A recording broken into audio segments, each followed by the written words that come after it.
can secure this border. Yeah, it is. Manny here, he's got a lot of that.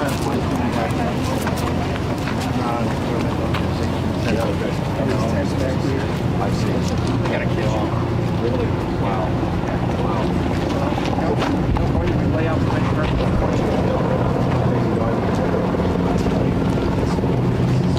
Yeah.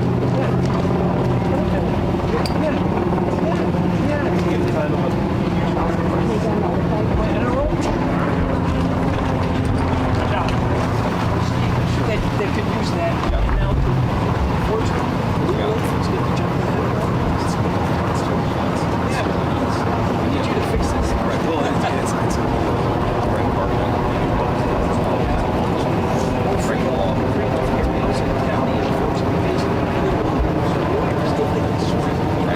That's what's hopefully change that. So we can Still insane.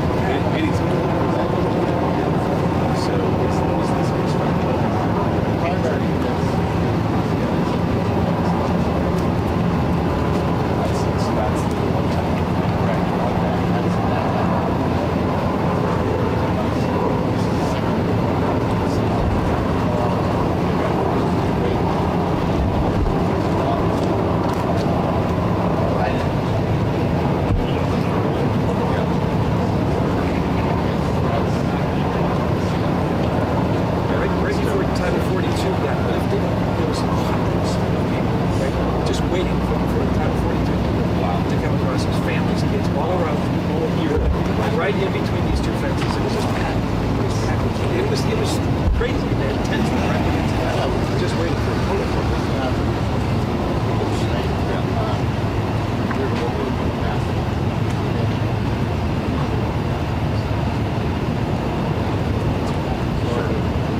appreciate it. It was fun.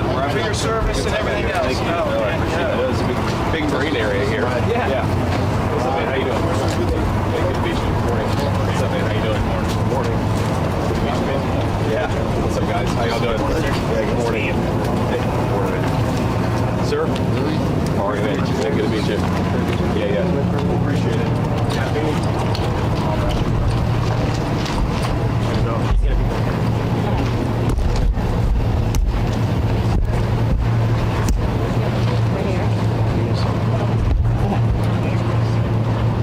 It should be better this way.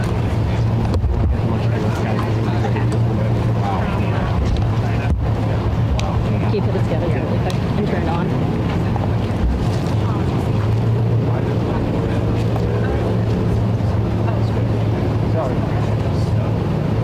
Shade on there, yeah, you good?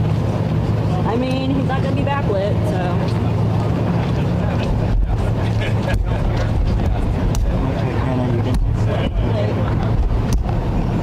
The comms might mess up the static. Do it now. Check 1, 2, 3, 4, 5, 6, 7, 8. Yeah. You wanna hold it? Yeah.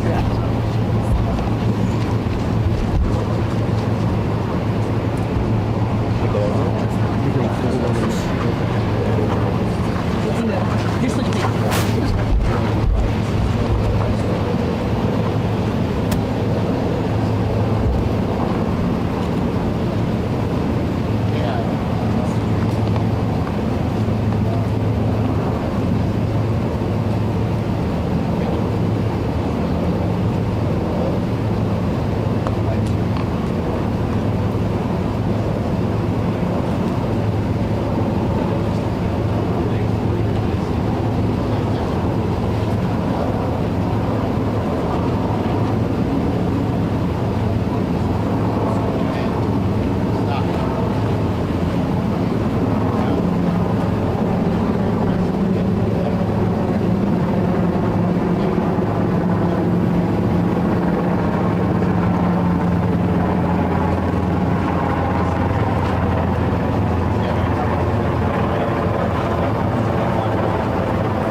here?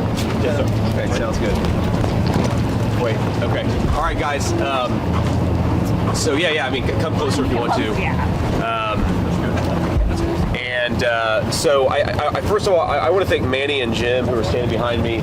Jim, of course, serves the city of San Diego, and Manny runs the San Diego office here for immigration enforcement. And it's really just unbelievably heartbreaking what you have going on at the American southern border. And they talk about when Title 42 was undone, the Remain in Mexico policy that Kamala Harris destroyed virtually on day one of her administration. You had hundreds of people waiting on the other side of this wall, knowing that Kamala Harris was going to make it easier for them to come into this country illegally. And not just come into this country illegally, but Kamala Harris also wants to give benefits to illegal aliens. The state of California wants to give over $100,000 to illegal immigrants to buy homes at a time when most American citizens cannot afford to buy a home in the city of San Diego. Housing prices are totally unaffordable. I talked with Jim a little bit about the incredible strain on local resources that are happening. You've got millions of dollars of San Diego money going to illegal aliens. That means healthcare services that a lot of American citizens aren't enjoying. That means mental health services that a lot of American citizens can't get, and it's happening because Kamala Harris refuses to do her job. And this is not rocket science. I hear a little heartbreak, honestly, when I talked to Manny earlier about what's going on here. He took an oath to protect this country, to protect it from all enemies, foreign and domestic, and he has to, because Kamala Harris told him to, release illegal aliens into this country with minimal processing and minimal security. It breaks his heart that he's not allowed to do his job. And why is he not allowed to do his job? Because Kamala Harris, she suspended deportations on day one. She ended Donald Trump's Remain in Mexico policy, and she re-implemented the catch and release disaster that allows a lot of illegal aliens to commit fraud on our asylum system. You know what Donald Trump and I want to do? We want to go to war with the Mexican drug cartels. We want to close down the American southern border. We want to reinstitute deportations, and we want to stop the insanity at the southern border. I just want to make one final observation here, something that occurs to me. I mean, look, San Diego, obviously not a red city, California, not a red state, but this is part of our American family. And Kamala Harris, she seems to have this sick idea that American citizens shouldn't benefit from the social compact in this country. Think about what it means to be an American citizen. You pay your taxes, you sign up for the draft, so if God forbid we go to war, you do your duty. And what do you get in exchange for it? You get the benefit of the social safety net in this country, where if you're down on your luck, you don't starve to death, you don't go homeless because you didn't make a mistake, maybe you lost your job. That is the basic social contract. You give a little and you get a little when you're down on your luck. What Kamala Harris seems to want to do is to give all the benefits of American citizenship to people who shouldn't even be here, and that's going to bankrupt this country and make it impossible for normal people to afford to buy a home, to afford to buy groceries, to benefit from that social safety net. Medicare has kept millions of American seniors out of poverty. She wants to give Medicare to illegal aliens, bankrupting that program and throwing a whole generation of our elderly citizens into terrible, terrible destitution. This is what Kamala Harris is doing. And I guess I just have a message for Kamala. Why do you dislike the citizens of your own country so much that you want to give the benefits of citizenship to illegal aliens, and you want American citizens to suffer under your policies? You are the vice president now. You could fix this disaster now. Please do. We can't wait another month for you to get a promotion. You need to do your job now. Senator Vance, Vice President Kamala Harris has argued openly because the immigration bill didn't pass in the Senate. She wonders why you didn't support it. Yeah. What would be your answer for that? Well, my answer is the Kamala Harris border bill was not a real border bill. It would not have secured the southern border. We have to remember here that if you go back to that negotiation, what we were really trying to do in the Republican Party is force Kamala Harris as border czar to do her job. We were trying to find ways in that legislation to force her to do her job. Now, nobody disagrees that Kamala Harris could close down the southern border right now if she wanted to. The entire exercise of that bill was, how do we force her to do something that she clearly wasn't going to do? And what we basically realized is there's no way to do it. There is no way to force a vice president who's the border czar or a president to shut down the border if they don't want to. That's what made the border bill such a disaster. But fundamentally, the problem is Kamala Harris. She implemented all of these policies on day one. She said she wanted to open the border. She did exactly that. Oh man, we've got some crazy. Yeah, that is a crazy ass bug. Yeah. Somebody help him. Somebody help him. There we go. All right, Senator. That's what we need to keep from coming across the southern southern border here. We need to build the wall higher because that was a scary-ass bug. Sir. Yeah, Senator, according to CBP data, apprehensions, encounters are at its lowest levels since February 2021. Is that not an example of President Biden's executive orders actually working at the southern border? Well, so two things here. First of all, their entire argument gives lie because they want to say, well, we started to enforce the border policy and now all of a sudden the numbers have come down a little bit. Well, if that's true, then how can they possibly say they needed this border bill to do their job? They're saying right now we're doing our job, and all that they needed was for Joe Biden and Kamala Harris to actually take some executive action. That's been our entire argument the whole time, is that Kamala Harris could enforce the border if she wanted to. Now, unfortunately, the argument that they're making doesn't actually make sense because while border crossings at the southern border have come down, all they've done is redirect them to the ports of entry into airports. So if you look at the total number of crossings, both coming in through the southern border, but also coming in through airports and other ports of entry, the numbers haven't come down at all. It's all kabuki theater. They're shifting numbers from the southern border to our ports of entry to try to tell the American people the numbers have come down. In reality, the numbers are as bad as they were at the beginning of her administration. Senator, I actually wanted to ask you about the recent increase in border crossings in this region specifically, moving west from Arizona. You were down in Sierra Vista last month. Can you tell me a little bit about what that means? This is a more developed area, more hardened, bigger, more extensive border security. Well, I think one of the things that it shows, unfortunately, is that when you roll out the red carpet and give illegal aliens a ton of health care benefits, a ton of housing benefits, you're going to induce more people to come. Look, California has made a catastrophic error at the state level, of course, backed by a lot of the San Francisco liberal policies that Kamala Harris has supported, that we want to give illegal aliens free mortgages. We want to give illegal aliens really generous health care benefits, and that has induced a lot of illegal aliens to come into the state of California. But again, we want America to work for American citizens. We want people who deserve to be here, who have the right to be here, to benefit from the social safety net. If you give it to people who shouldn't even be here in the first place, you're going to bankrupt those programs and destroy the basic foundation of our social cohesion as a country. Sir, would a second Trump administration reinstate its policy of separating families who cross the southern border illegally? Well, look, we have to, let me sort of reject the premise a little bit, okay? Because when the media says family separation, look, every time that somebody's arrested for a crime, that's family separation. If a guy commits gun violence and is taken to prison, that's family separation, which of course is tragic for the children, but you've got to prosecute criminals and you have to enforce the law. And under Kamala Harris's policies, we have over 300,000 children who are missing, many of whom have been trafficked or even sex trafficked by the Mexican drug cartels. The real family separation policy is when you don't enforce the border like Kamala Harris has refused to do, then you lead to hundreds of thousands of missing children. God forbid. I mean, I have 3 little kids myself. I don't even want to think what has happened to those kids who have been trafficked by the Mexican drug cartels. It's happening because Kamala Harris has refused to do her job. And for her to say that Donald Trump wants family separation when what he really wants is law enforcement, he wants to empower these. That's what we have to do, or we're going to have family and child suffering on a mass scale, just like we've had under the last 3.5 years of Kamala Harris's leadership. Senator, do you support the question? This is obviously your second trip in as many months to the southern border, but the northern border is a massive issue, something that they've been screaming about. They're seeing record numbers of encounters. They're seeing people from Ireland evade and come in. They're seeing issues from across the board. There's not a lot of focus. No border wall up there. Sure. What is the plan under the Trump administration, should you win, to kind of address the issues of the north?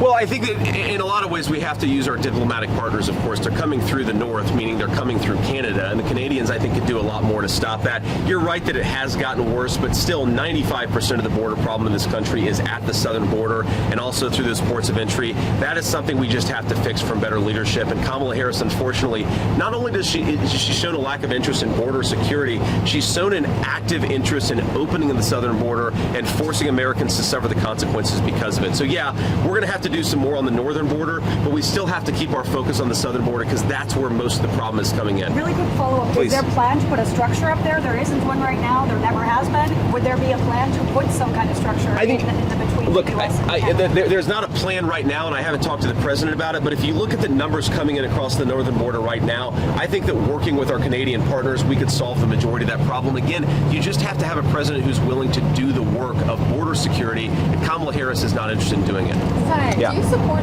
authorizing the use of deadly force for migrants crossing the border illegally, and in what circumstances? For instance, DeSantis supported if more and more people carrying drugs across the border or cutting through the border wall. What's your take on that? Well, you're talking about authorizing deadly force for everybody? Well, of course not, right? But I mean, look, obviously, if you have a violent criminal, if you have a person who's carrying a firearm, if you have somebody who's bringing in loads of fentanyl, you have to do everything that you can to prevent them from coming into our country. Obviously, you know, we have parameters around the use of deadly force in law enforcement. I don't think that we need to change those. What we need to change is Kamala Harris's failed leadership that doesn't let these guys do their job. I mean, it's tough to overstate, and this is one of the reasons why I really wish Kamala Harris, if she'd come to the southern border and talk to these guys, is there is a real sense, not just of frustration, but of heartache.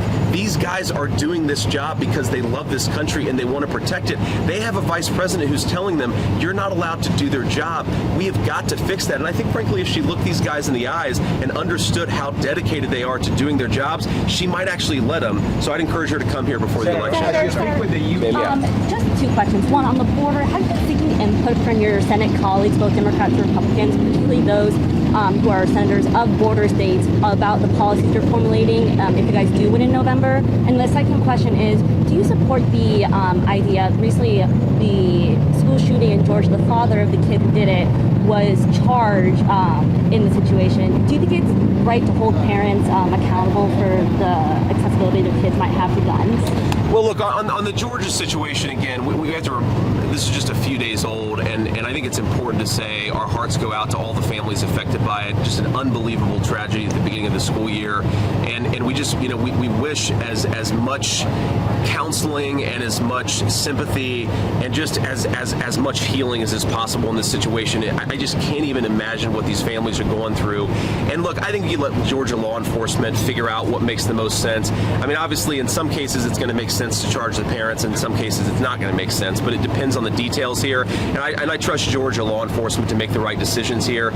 So I defer to them. I don't know every detail of this case, obviously. I don't know what they're seeing. They've got a lot of investigative materials that are not open to the public. I think we ought to trust law enforcement to do their job. And frankly, here at the southern border, we ought to trust these law enforcement to do their job too. Your second question was about talking to some of the border state senators. Yeah. I mean, look, you know, it's funny, of course, because he was potentially talking about being tapped as VP. You know, I get along well with Mark Kelly. Obviously, John Cornyn and Ted Cruz represent one of the most important border states in our country. So yeah, we talk to a lot of our Senate colleagues and a lot of our, a lot of our friends, but most we try to talk to people who are here on the ground actually dealing with the consequences. I think it's important, of course, to get a diversity of perspectives, but certainly Donald Trump and I talk to a lot of people and we're trying to understand this border crisis. Senator, two questions for you on drugs and fentanyl. Sure. The first one, during the Trump administration, the first year of his term, fentanyl deaths were less than 20,000. By the end of his first term, it was over 50,000. And then I'm curious, as you've been talking with law enforcement, if you've learned any lessons, if they've told you like something that wasn't done in the Trump administration first term that they should do the second term. And then my second question, you at church the other day, you were talking about compassion for drug users. Yep. And I'm curious if you see that in any policies. Do you think that people shouldn't be charged for using, or Good Samaritan laws? What kind of like policy would you like to see around that? Yeah, so let me try to take the first question first. I mean, look, you did see towards the end of the Trump administration fentanyl deaths starting to come down, drug overdose deaths starting to come down. Yes, there was a spike at the very beginning, but this is what leadership is when you see a problem, you try to address it. The problem with Kamala Harris is we've seen this spike. She hasn't done anything to address it. In fact, I think there's a good argument that she's made it worse. You know, on compassion for drug users, I think we have to remember that, look, drug users are human beings, and they're human beings with a lot to give if they can get clean and actually get things in order. And so I do think that we have to do better on treatment. We have to do better on giving people the access to sort of detox, because any treatment pathway, it starts with 48 hours, 72 hours of detox, and then it hopefully goes to a longer-term treatment option from there. We were really, really suffering on the early detox side of this, and I think we could do a lot better on ensuring the longer-term treatment options too. I think we have to empower a lot of nonprofit organizations, a lot of church groups and so forth, to do the on-the-ground work to help drug addicts get into the path of recovery, but also stay on the path of recovery. And I think finally, we have to stop the bleeding. The thing that kills second chances is when fentanyl comes into these communities. You have, a 22-year-old girl who relapses. I see this story in Ohio all the time. She's been clean for 2 years. She relapses, and that's it. She never gets another opportunity to second chance. If you have 70,000 Americans dying of fentanyl overdoses every single year, that is the main thing that you have to stop. You have to give people the second chance before they can take advantage of it. Senator, when you talk to the two questions for you. Yeah. So, first, I just want to make sure everybody gets a question. Yeah, first, I wanted you to clarify something we said in our interview yesterday. Are you still planning on being on stage with Tucker Carlson later this month? And then, related to the border, what's the Trump-Vance plan to stop social media being used for cartel recruitment? Yeah, very, very good question. So on the first question, yes. Look, I believe, agree or disagree with anything that Tucker Carlson or his guests say, we believe in free speech. We believe if you don't like an idea, and obviously, the Holocaust was a terrible tragedy, and it's something that we have to make sure never gets repeated again in this country. The best way, I think, to ensure, never gets repeated again anywhere in the world, certainly in this country or anywhere else, the best way to ensure that doesn't happen is to debate and push back against bad ideas. It's not to try to censor and suppress them. I really believe that the more you censor ideas instead of fight back against them, the more you give those ideas power. On the second question, it was, remind me? Using social media for cartel. Yeah. So look. Damn thing. So the thing on social media is, look, these companies are making billions of dollars, and a lot of them are getting rich by actually facilitating some really, really bad stuff. And we have to stop that, right? And if you're not willing to use the power of law enforcement to tell these social media companies they have to stop facilitating drug trafficking and sex trafficking, then you're not fit to be a leader of this country. We certainly believe that if the the Department of Justice applied appropriate pressure on these social media companies, they could behave a lot better. And if they don't, there's going to be hell to pay. It is ridiculous that you have American businesses facilitating drug trafficking and sex trafficking. It's making these guys' lives harder. We're going to make their lives easier when Donald Trump is president. Senator, when you talk to the Border Patrol Union, what are the topics what is the top of the list of the things they would like to see when the Trump administration gets back into the White House? Just one, they want to be empowered to do their job, right? They don't want, when somebody comes across the border illegally, I think they'd like to be able to send them back instead of have to processing them and then send them back into the country. They give them an ID, they find these IDs ripped up a couple miles away. They know that a lot of these guys are criminals. They know that a lot of them have connections to gangs. They just want to be able to enforce the law. Now, there are a few things, of course, on top of that, a few policy changes, some executive orders I talked about with Manny earlier about this. Number one, re-implement Title 42. The Remain in Mexico policy, it really worked. Number two, re-implement deportations. You've got to be willing to send people back who come across that border illegally. And number three, end the asylum fraud. The basic problem, or one of the most fundamental problems, I should say, with our immigration system is Kamala Harris lets people come into this country, claim asylum, and then disappear for 10 or 12 years awaiting a court date. You've got to say, wait in Mexico while we adjudicate your asylum claim. You don't get to come into this country, collect free health care benefits and free housing on American taxpayers' dime, which is what they're doing thanks to Kamala Harris's policies. Anybody else who hasn't asked a question yet? Okay, we'll do one more for the New York Times since the giant hornet thing attacked him. Thank you so much. As a follow-up on the Tucker Carlson question, you mentioned that we should push back on bad ideas and freedom of speech. Tucker Carlson had a speaking slot at the RNC. He's a very influential figure among conservatives. I mean, do you think that he should be interviewing those kind of people, months before the election? Is that a distraction? Is that, causing problems for your campaign? Well, look, Tucker Carlson isn't affiliated with the campaign, so I don't think that what Tucker Carlson does is a distraction or is not. He's going to do what he wants to do, and we can disagree or agree with the viewpoints offered by his host. But again, I think the fundamental idea here is Republicans believe not in censorship. We believe in free speech and debate. It's one of the most important things that RFK said in his message endorsing Donald Trump is that Democrats used to be the party where if you had an idea you didn't like, you pushed back against it, you fought back against it, you criticized it. This whole idea that has taken hold in the far left of this country, that if you see a bad idea, the way to solve it is to censor it, I think it's ridiculous. Kamala Harris is the candidate of censorship. She's the candidate of using big tech to silence Americans. She's the candidate of shutting Americans up. Donald Trump is the candidate of letting us have the debate because he believes in the American people enough to know that if we have a real debate, wisdom is ultimately going to win out. That's the Donald Trump approach. It's anti-censorship, and I'm proud to stand with him on it. Thank you all. Take care. Thank you, press. Thank you, press.